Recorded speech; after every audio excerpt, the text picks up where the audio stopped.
हमारे राष्ट्रीय अध्यक्ष बेबुनियाद है, उन पर गलत आरोप लगाया गया है। कहीं ना कहीं माननीय मंत्री जी को इस चीज को सोचने और विचार करने की जरूरत है कि उन जिस जाति को वो प्रतिनिधित्व करते हैं और खास करके पासवान जाति की प्रतिनिधित्व करते हैं, आखिर पासवान जाति उनका क्यों इतना बार बार विरोध कर रहा है।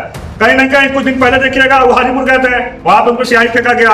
आज वो चाराडी का मेले में गए, वीर शिरोमणि बाबा चौहलवल का मेला खास कर वो पासवान जाति का ही मेला होता है। और कहीं ना कहीं पासवान जाति ने यह संकेत दे दिया और उनको नकार दिया कि आप हमारे कौम को और हमारे जाति के नेता नहीं हो सकते हैं। कहीं ना कहीं वो माननीय चिराग पासवान जी के साथ गलत किए हैं। जो पार्टी ऑफिस चल रहा है तो किस हैसियत से उसमें प्रदेश कार्यालय अपना चला रहे हैं, क्योंकि वो लोक जनशक्ति पार्टी का कार्यालय है, बंगला छाप का कार्यालय है। कहीं ना कहीं बंगला तो फ्रीज हो चुका है, तो किस अधिकार से वहां पे प्रदेश कार्यालय चला रहे हैं। उनको भी कानूनी तौर पर वो बंगला खाली कर देना चाहिए, वो प्रदेश कार्यालय खाली कर देना चाहिए। जिस तरह से वो राज्य सरकार के खिलाफ जो आज कटाक्ष किए हैं कि बिहार में शराब मिल रहा है, खुले मिल रहा है, बहुत लोग वहां पे शराब पीकर आए हुए थे, वही लोग काला झंडा दिखाने का काम किए, तो कहीं ना कहीं साफ जाहिर होता है कि वो खुद बिहार सरकार पे आप आरोप लगा रहे हैं। पशुपति कुमार पारस जी तिल मिला गए हैं, पासवान समाज बहिष्कार कर दिया, इसलिए वो तिल मिलाकर पासवान जाति के ही लोगों पर FIR कर रहे हैं, पासवान लोगों को ही जेल भेज रहे हैं। माननीय पशुपति पारस जी जो आज मंत्री बने हुए हैं, वो लाखों पासवान के वोट को लेकर हाजीपुर में जीते थे स्वर्गीय रामविलास पासवान जी के नाम। आज पासवान समुदाय अपने आप को ठगा हुआ महसूस कर रहा है। जिस तरीके से एक पासवान के बेटा को, एक जो सेकंड अम्बेडकर कहे जाने वाले स्वर्गीय रामविलास पासवान जी के बेटे को जिस तरीके से सत्ता से मिलकर इन्होंने प्रताड़ित करने का काम किया है, ये प्रताड़ना का ही आक्रोश है पासवान समुदाय। और आप ये मत सोचिए कि सिर्फ पासवान में, वो तो एक मेला था पासवान में, इसलिए पासवान समुदाय ने रिजेक्ट किया, उनको सभी वर्ग के लोग रिजेक्ट कर चुके हैं। लेकिन नमस्कार, आप देख रहे हैं लाइव बिहार, मैं हूं आपके साथ नीतीश सिंह। चिराग पासवान के आवास पर मौजूद हैं। आपको बता दें उनके चाचा पशुपति पारस थे, उन पर बड़ा आरोप लगाया है। उन पर आरोप लगाते कहा है कि मोकामा के चौहलवल मेला में जिस तरीके से घटना हुई, लोगों ने आक्रोश व्यक्त करते हुए उनके ऊपर कोल्ड ड्रिंक की बोतलें फेंकी, साथ ही नाराजगी व्यक्त किया। तो इस दौरान पटना पहुंचने के बाद पशुपति पारस केंद्रीय मंत्री देखिए उन्होंने आरोप लगा दिया है और कहा है कि ये सब चिराग पासवान के इशारे पर हुआ है। तो हम चिराग पासवान के कार्यकर्ताओं से पूछेंगे, प्रवक्ताओं से पूछेंगे कि बड़ा आरोप लगा है और क्या कुछ कहना चाह रहे हैं, सुनिए आप। दिया गया बयान है और हताश में देखकर वो बयान दिया गया है। लोक जनशक्ति पार्टी रामविलास के राष्ट्रीय अध्यक्ष माननीय चिराग पासवान जी पर जो कटाक्ष, जो आरोप लगाए हैं माननीय मंत्री जी का आरोप है, उस चीज को माननीय मंत्री जी को पहले मंथन करने की जरूरत है। जिस तरह से शिरोमणि बाबा चौहलवल के मेले में जिस तरह से जो घटना घटी, जिस जाति को प्रतिनिधित्व करते हैं माननीय पशुपति पारस जी, खास करके पासवान जाति, उनको टारगेट क्यों पासवान जाति के द्वारा ही उनको टारगेट क्यों किया जा रहा है, इस पे माननीय मंत्री जी को मंथन करने की जरूरत है। कहीं ना कहीं पासवान समाज उनको बहिष्कार कर दिया। लेकिन वो तो कह रहे हैं कि CID की रिपोर्ट भेजेंगे और प्रधानमंत्री को भी रिपोर्ट भेजे हैं, नीतीश कुमार को भी उन्होंने रिपोर्ट भेजी है कि चिराग के ऊपर कार्रवाई हो। जो भी रिपोर्ट भेजना हो, रिपोर्ट भेज के देख लेना, दूध का दूध और पानी का पानी हो जाएगा। उनका बयान में भी कहा गया है कि माननीय चिराग पासवान जी जब वहां मेले से जब निकल चुके थे तब माननीय मंत्री जी का वहां पे काफिला पहुंचा। ठीक है, जब माननीय चिराग पासवान जी जब वहां से निकल गए तो साफ जाहिर होता है कि उनके साथ उनको सिक्योरिटी भी गए हैं। कहीं ना कहीं माननीय मंत्री जी उनको सिक्योरिटी पर भी आरोप लगा रहे हैं। जब VIP वहां से निकलेगा तो साथ में जाहिर सी बात है कि VIP के साथ उनको सिक्योरिटी भी निकलेगा। ये बिल्कुल ही गलत है, बिल्कुल ही बेबुनियाद आरोप लगा रहे हैं लोक जनशक्ति पार्टी के राष्ट्रीय अध्यक्ष माननीय चिराग पासवान जी पर। क्या लगता है कि अब इस तरीके का आरोप जो लगा है, आप लोग क्या करने वाले हैं इसके जवाब में? जवाब वही तो बोले, हमारे राष्ट्रीय अध्यक्ष बेबुनियाद है, उन पर गलत आरोप लगाया गया है। कहीं ना कहीं माननीय मंत्री जी को इस चीज को सोचने और विचार करने की जरूरत है कि जिस जाति को वो प्रतिनिधित्व करते हैं और खास करके पासवान जाति की प्रतिनिधित्व करते हैं, आखिर पासवान जाति उनका क्यों इतना बार बार विरोध कर रहा है। कहीं ना कहीं कुछ दिन पहले देखिएगा वो हाजीपुर गए थे, वहां पर उनको स्याही फेंका गया। आज वो चाराडी का मेले में गए, वीर शिरोमणि बाबा चौहलवल का मेला खास कर वो पासवान जाति का ही मेला होता है। और कहीं ना कहीं पासवान जाति ने यह संकेत दे दिया और उनको नकार दिया कि आप हमारे कौम को और हमारे जाति के नेता नहीं हो सकते हैं। कहीं ना कहीं वो माननीय चिराग पासवान जी के साथ गलत किए हैं। आप कुछ दिन पहले देखे होंगे जिसमें बंगला खाली गया, उस पर माननीय मंत्री जी का कोई प्रतिक्रिया नहीं आया। उसमें सिर्फ यही कहें कि कानूनी कार्रवाई, जो कानूनी प्रक्रिया होता है उसके तहत 12 जनपद खाली कर दिया गया।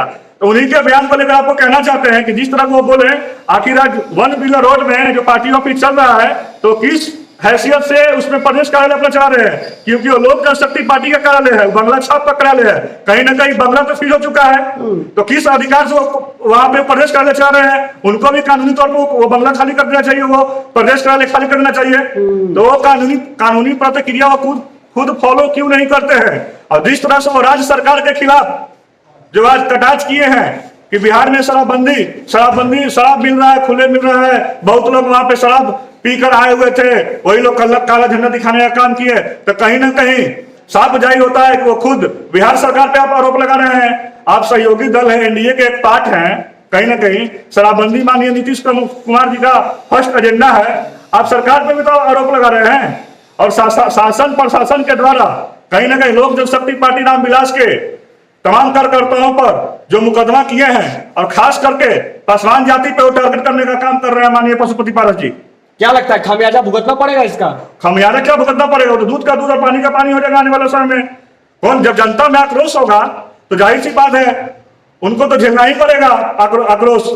क्या कह रहे हैं? देखिए, सबसे पहले तो पासवान समाज ने चाचा श्री पशुपति कुमार पारस जी को बिल्कुल बहिष्कार कर दिया। कल परसों जिस तरह बाबा वीर चौहड़मल चराडी मोकामा में हमारे नेता आदरणीय चिराग पासवान जी को पासवान समाज ने, दलित समाज ने जो सम्मान दिया, इस सम्मान के लिए सभी पासवान समाज। लेकिन आरोप तो अब लग गया है ना, अब कह रहे हैं कि इनके ऊपर कार्रवाई होगी, बड़ी कार्रवाई करवाऊंगा। देखिए, पशुपति कुमार पारस जी तिलमिला गए हैं, पासवान समाज बहिष्कार कर दिया, इसलिए वो तिलमिला कर पासवान जाति के ही लोगों पर FIR कर रहे हैं, पासवान लोगों को ही जेल भेज रहे हैं। क्या ये सब सही लग रहा है? बिल्कुल गलत है। आप पासवान जाति के नेता बनते हैं, पासवान को आप देखना पसंद नहीं करते हैं चाचा श्री पशुपति कुमार। क्या कह रहे हैं सर? देखिए, माननीय पशुपति पारस जी जो आज मंत्री बने हुए हैं, वो लाखों पासवान के वोट को लेकर हाजीपुर में जीते थे स्वर्गीय रामविलास पासवान जी के नाम पर।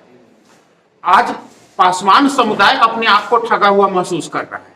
जिस तरीके से एक पासवान के बेटा को, एक जो सेकंड अंबेडकर कहे जाने वाले स्वर्गीय रामविलास पासवान जी के बेटे को जिस तरीके से सत्ता से मिलकर इन्होंने प्रताड़ित करने का काम किया है, ये प्रताड़ना का ही आक्रोश है पासवान समुदाय। और आप ये मत सोचिए कि सिर्फ पासवान में, वो तो एक मेला था पासवान में, इसलिए पासवान समुदाय ने रिजेक्ट किया, उनको सभी वर्ग के लोग रिजेक्ट कर चुके हैं। लेकिन अब तो बड़ा आरोप लगा दिया है ना कि कह रहे हैं कि केंद्रीय मंत्री में भी जो है अब रिपोर्ट भेज दिए हैं। सर, वो तो कुछ भी कर सकता है, आपको कल को आप भी सुनेंगे ईडी भेज देंगे, इनकम टैक्स का छापा करवाएंगे।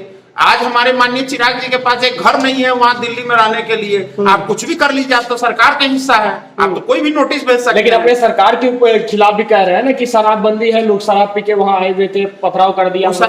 वो शराबबंदी के लिए नहीं बोल रहे हैं, शराबबंदी में तो वो ये कह रहे हैं कि पासवान जाति जो विशेष समुदाय के लोग हैं उनको टारगेट कर रहे हैं कि यही लोग शराब पीते हैं और शराबबंदी का उन्मूलन कर रहे हैं, माने उल्लंघन कर रहे हैं। तो ये तो आप अपने जाति पे ही आरोप लगा रहे हैं, उधर अपने सरकार पे। क्या लगता है करारा जवाब जो है पासवान जाति के वोटर देंगे? देखिए, वोटर तो उनको सर्व जातीय देगा जवाब, एक जाति नहीं। पासवान तो देगा, पासवान तो खुल के बोल दिया, वो तो उसी दिन तय हो गया था जिस दिन इन्होंने पीठ पे छुरा घोंपने का काम किया था, उसी दिन तय हो गया था पासवान समुदाय उनके साथ नहीं है। लेकिन अब किसी भी जाति के लोग पशुपति पारस को नेता नहीं मानने वाले। लेकिन कह रहे हैं कि केंद्रीय टीम जांच करेगी और चिराग बचेगा नहीं अब। हाँ, तो करेगा ही, क्योंकि सरकार है उनकी, तो वो चाहे तो कुछ भी करवा सकता है। आज बंगला खाली करवाए हैं, कल कुछ भी करवा सकता है। देखिए, अगर गलत नीतियों का विरोध करना बगावत है तो हमारा नेता ये बगावत करता रहेगा। क्या लगता है ये साजिश भी चल रही है क्या कुछ, मतलब चिराग को? हाँ, साजिश चल रहा है इनको।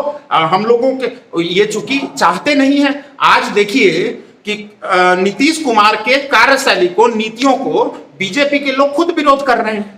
अब वही विरोध अगर हमारे नेता कर देते हैं तो उन पे कार्रवाई हो जाती है, और वही अगर बीजेपी के नेता कार्रवाई तो आप क्यों नहीं बीजेपी पर कार्रवाई कर रही है नीतीश कुमार? नीतीश कुमार जैसा सत्ता का लोभी व्यक्ति इस धरती पे पैदा न हुआ था न होगा।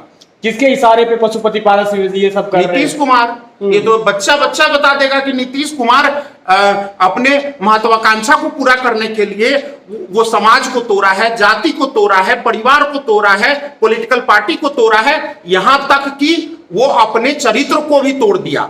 जब मिट्टी में मिल जाएंगे, भाजपा के साथ न जाएंगे, चरित्र को ही बेचा ना जी। वो अपने आप को भी बेच के वो कुर्सी पे कायम रहेंगे। अब देख रहे हैं 90 डिग्री पे नतमस्तक हो जा रहे हैं। क्यों हो जा रहे हैं? राष्ट्रपति बनने की अभिलाषा है। और सुन लीजिए, अगर राष्ट्रपति का गेम अगर सेट ना हुआ तो तेजस्वी से मिलके हम प्रधानमंत्री का भी फेस बनेंगे दिल्ली जाके। अभी बहुत खिचड़ी पक रही है इनकी। देखिए, अभी हम जो है चिराग पासवान के आवास पे हैं और तमाम कार्यकर्ता हैं, प्रवक्ता दिनेश पासवान भी है, कुंदन जी भी है और तमाम जो यहाँ पर कार्यकर्ता है उनसे बात कर रहे हैं। उनसे पूछ रहे हैं कि जिस तरीके का आरोप लगा है उस आरोप को कैसे देखते हैं। और उनके चाचा पशुपति पारस ने साफ स्पष्ट शब्दों में कहा है कि केंद्रीय टीम और बिहार सरकार की टीम जो है वो जांच करेगी और जांच रिपोर्ट जो भी आएगा उसके आधार पर कार्रवाई की मांग उन्होंने की है। आपकी क्या राय है? आप कमेंट सेक्शन में जाएं और लिखें और हमें बतावें कि चिराग पासवान के ऊपर जो कुछ आरोप लगा है उसे आप कैसे देखते हैं और पशुपति पारस के ऊपर जिस तरीके से हमला हुआ है उस हमले को किस तरीके से आप देख रहे हैं। अपनी राय रखें। देखते रहे लाइव बिहार। बहुत बहुत धन्यवाद आपका। लाइव बिहार यूट्यूब पर सब्सक्राइब और फेसबुक पर लाइक जरूर करें।